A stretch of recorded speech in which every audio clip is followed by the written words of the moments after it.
bad thing for being not so is that there is no one holding your hand when you walk upstage, unlike the previous speakers. Ladies and gentlemen, it is my pleasure to be here at the AVPN conference in Bangkok.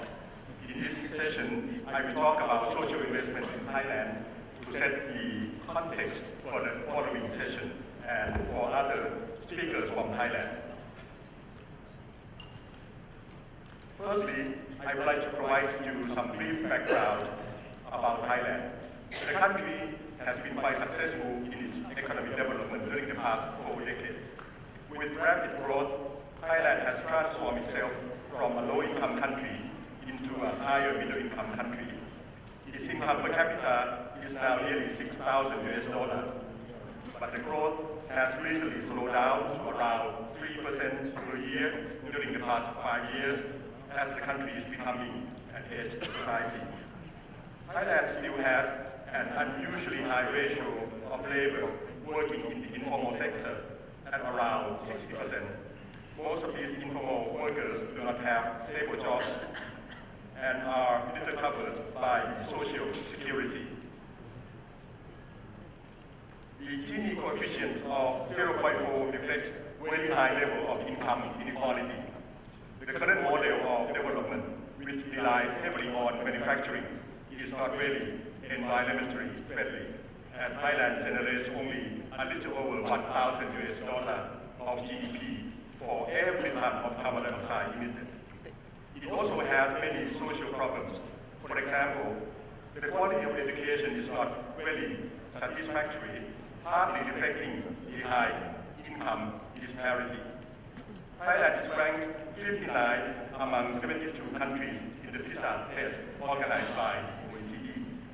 Its transparency ranking stands at 101st, reflecting high level of corruption.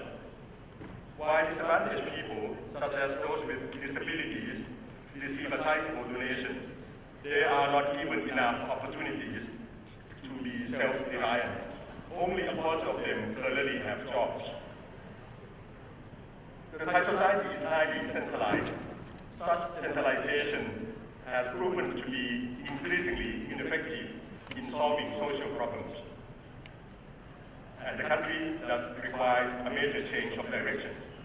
My organization, the Thailand Development Research Institute, suggested that the Thai government should delegate more responsibilities to local governments to provide public services that better fit local needs, allow the business sector to provide more social services, encourage the social sector to invest more, and undertake a comprehensive regulatory reform to make all these changes possible.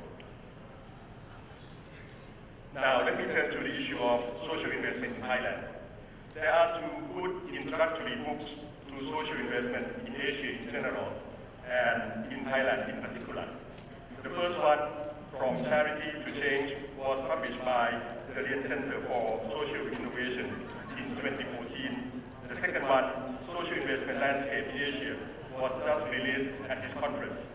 My talk will address only a few issues covered by the books, and I will share my thoughts on the direction of social investment in Thailand.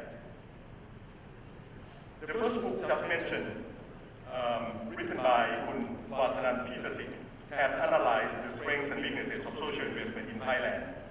A major strength is Thailand has strong traditional charitable giving.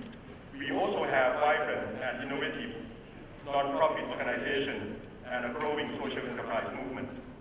Some pioneer companies are also redirecting their CSR activities to achieve more impact. At the same time, there are many weaknesses. The first one is charitable giving in Thailand is highly concentrated in religious institutions and education. Charity is oriented to doing good rather than creating changes.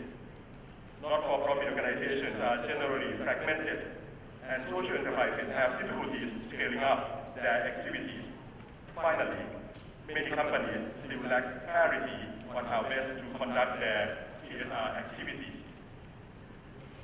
In terms of donation, as mentioned by Kunanan a moment ago, Thais are very generous. According to the World Giving Index, Thailand ranked 12th out of 140 countries worldwide. A survey by the Thai National Statistical Office shows that Thai individual donates over $2 billion per year. However, many people seem to donate just to feel good of themselves rather than trying to solve social problems. Thailand was also ranked not very high in volunteering their time and helping strangers. That's another area for improvement. As noted by Kun Matanan, Thais like to donate to religious causes. According to a survey 5 years ago, the total annual revenue of Buddhist temples nationwide was estimated to be around $3 billion. Most of the revenue are from donations by individuals as well as by corporate entities. However, only 60% of the temples have audited financial accounts and less than 4% prepare their accounts according to the set standard. So there is an urgent need to train monks to prepare financial statements. And without good accounting, there is very little hope to make the temple accountability. So accountability links with accounting. In addition to religious causes, Thais also donate to many non-religious causes as well, especially to projects related to children and people with disabilities. Given strong tradition of charitable giving, a key challenge for the Thai sector, for the Thai social sector is to turn these generous donations into social investment with higher expectation of achieving impact. The modern form of the Thai social investment is beginning to emerge with many players actively contributing their financial, social, intellectual, and human capital. A few major players in the field have also been set up as shown in the middle of this picture, most notably the Thai Health, Kon Thai Foundation, and Change Fusion, for example. Those who are interested in learning about the ecosystem and major players are suggested to refer to the two books that I have mentioned. I will give 3 case studies that will illustrate the issues and challenges for social investment in Thailand. I will describe recent efforts undertaken by some major players and their early successes, and discuss possible future directions to strengthen social investment in the country. The first is about an attempt to help people with disability to find jobs. The second is about a movement in the financial sector towards sustainable and socially responsible investment. The third is about a movement on educational reform. First, let us take a look on a continuing effort by many social purpose organizations to help people with disabilities. One of their main objectives is to help people with disabilities to work if they would like to do so. This is because having jobs will not only generate income and pride for them, but also allow them to integrate better into the society.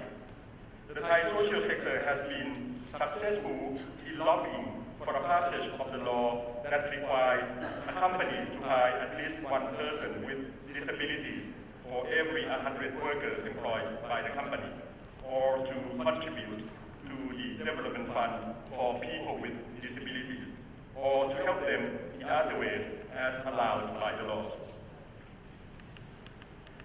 Even with hard work by the social sector, currently only 20% of the 1.6 million people registered as those with disabilities currently have jobs. While there are some who are not capable of working due to their physical limitations, over half of those who can work are still not working. This is very unfortunate. And this is due to many reasons. Some people with disabilities do not have appropriate skills to work due to the lack of training or even the willingness to work. Many companies cannot find people with disabilities appropriate to their works. Some may have even biases against them or find it too cumbersome to hire them. To solve these problems, a number of intermediaries were set up.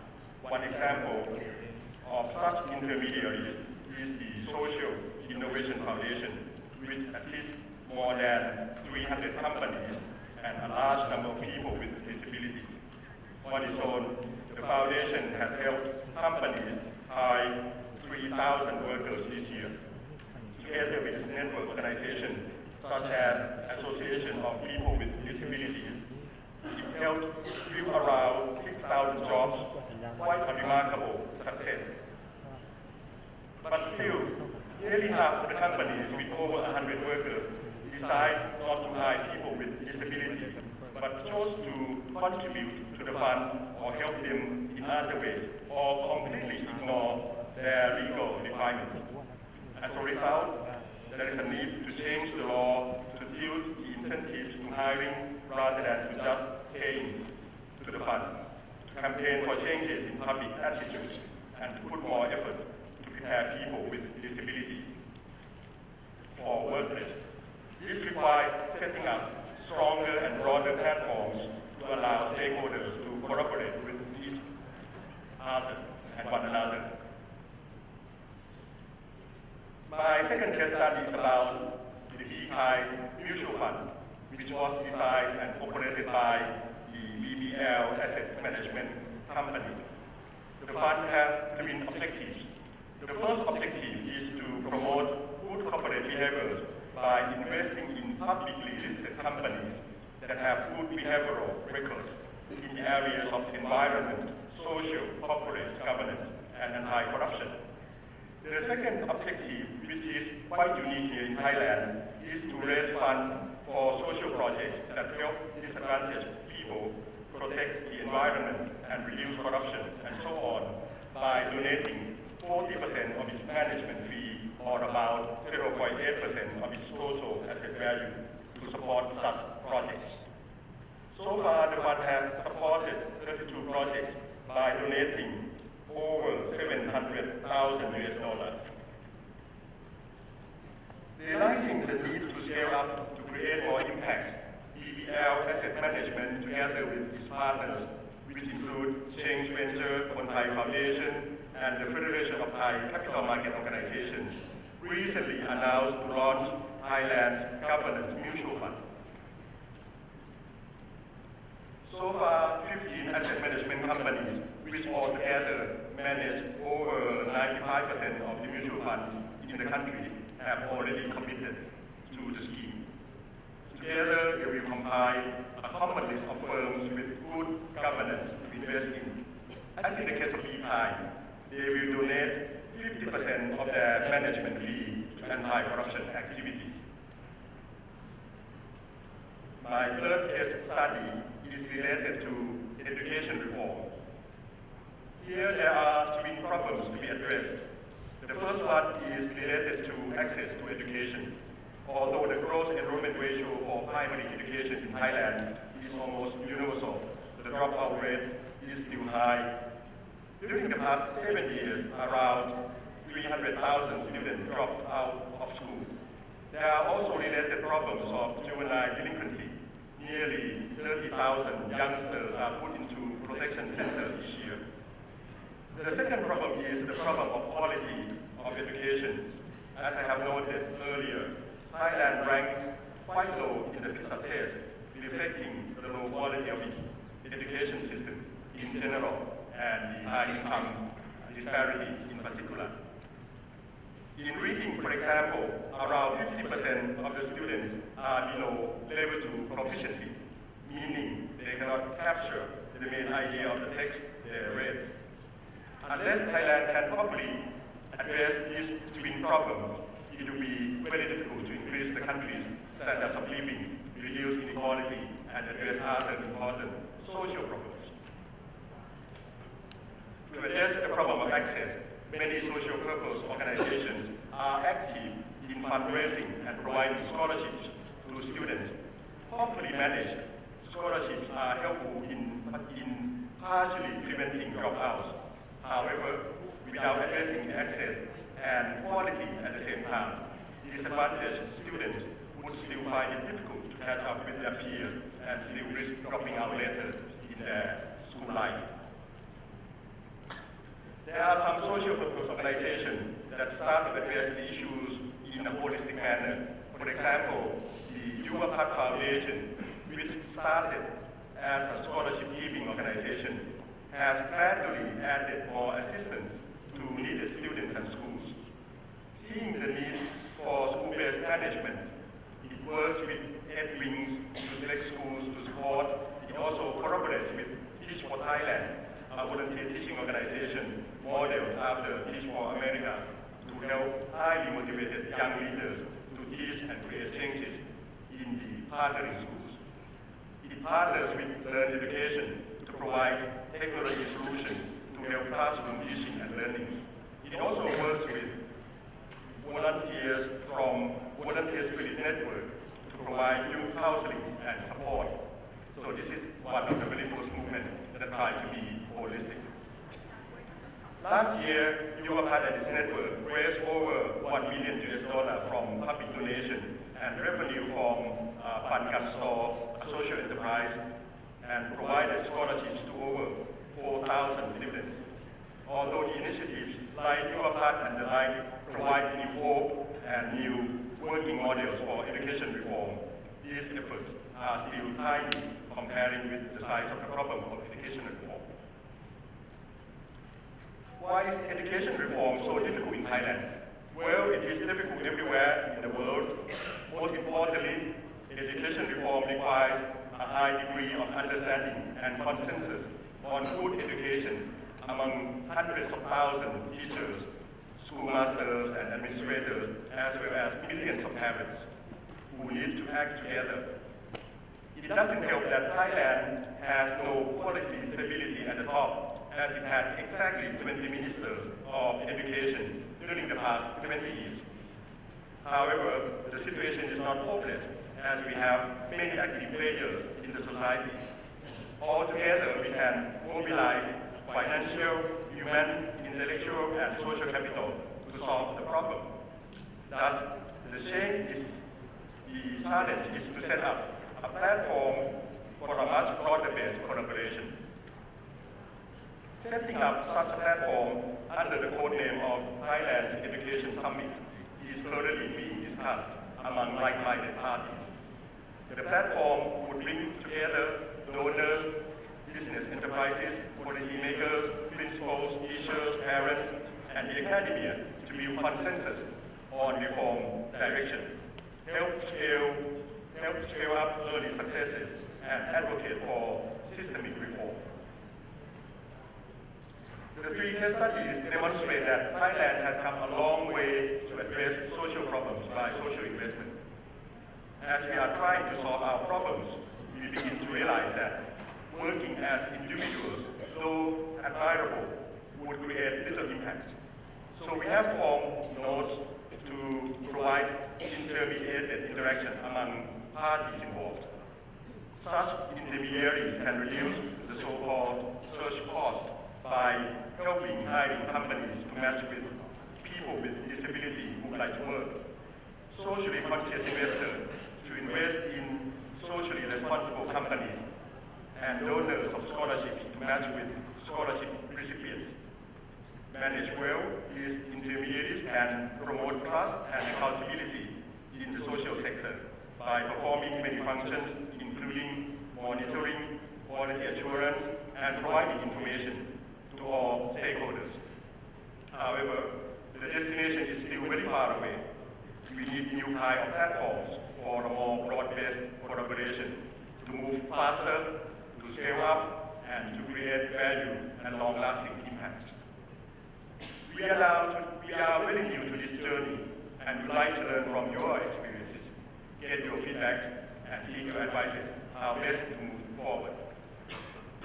Finally, we would like to encourage you to be in touch with activities related to social investment in Thailand. In your free time, tomorrow until Sunday, please walk across the street to the Central World to see our Good Society Expo. Thank you so much for your kind attention.